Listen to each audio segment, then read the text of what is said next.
We all love nature. We like to walk in forests, through meadows full with flowers, or visit beautiful places like this one, the Red Rocks of Sedona. And there is no doubt that people will then say that they feel better after a visit, after a walk. So clearly nature is important for us. There's a whole study, or several studies, summarized under the name of Ecopsychology, that is telling us that, and let's say is scientifically proven, that our condition literally gets better when we go out in nature. It helps against depression. It helps to bring joy. It makes us feel better. It charges us up. And I think everyone who is regularly going into nature will completely confirm that. In metaphysical ecology, we go a step farther and say, but why is that?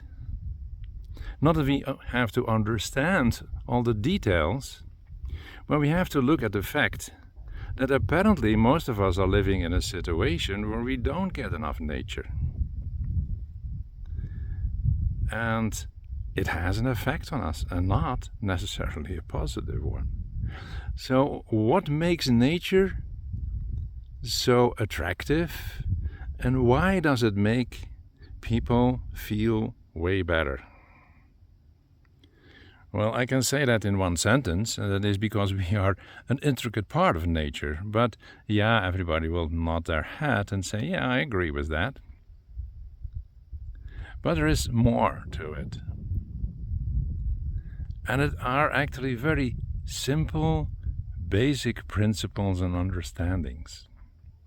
So we look here at it, and from that perspective is a nice place to share about it. You see here the Red Rocks. Well, it tells us that the foundation of everything is rocks, stones, sand, clay.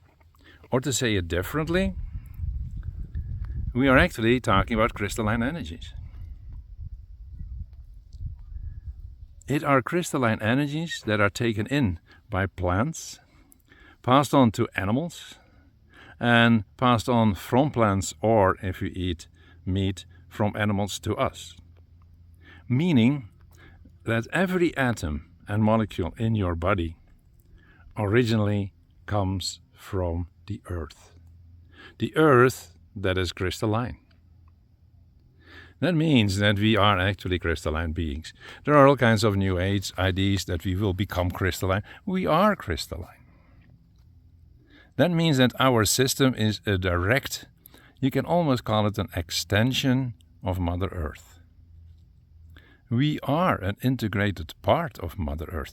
We cannot separate our physical system from the earth. And if we try it, we are cheating. We are cheating ourselves.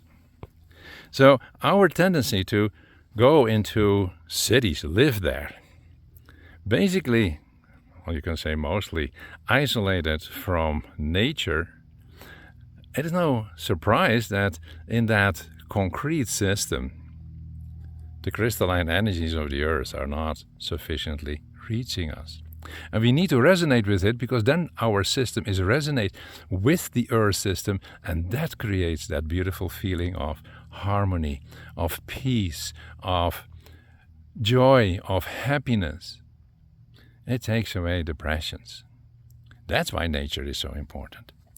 And because every tree and plant is also having molecules from Mother Earth, are an integrated part, they radiate to us also all kinds of beautiful energies, helping us to reconnect to that what most people have forgotten.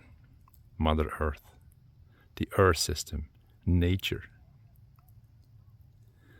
When you go on a vacation, or when you're sitting after a walk somewhere in nature, bring back that realization.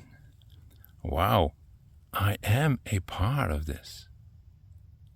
But I have to open myself for that. If I don't, it is as if I'm not part of it, as if I'm separated. And I can tell myself I'm not, but if I'm not experiencing that deep connection that naturally exists, it still feels as if we are separated.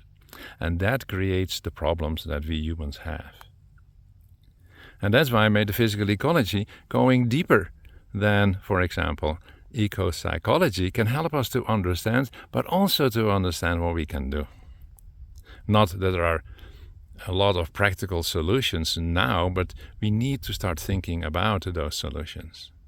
What changes do we need to make to allow every child to connect sufficiently with nature, to allow it to evolve into an optimal, functional human being?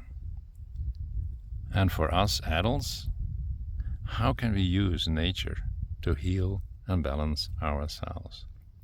There is much more to say about this, but this is the beginning of a deeper understanding that nature is essential.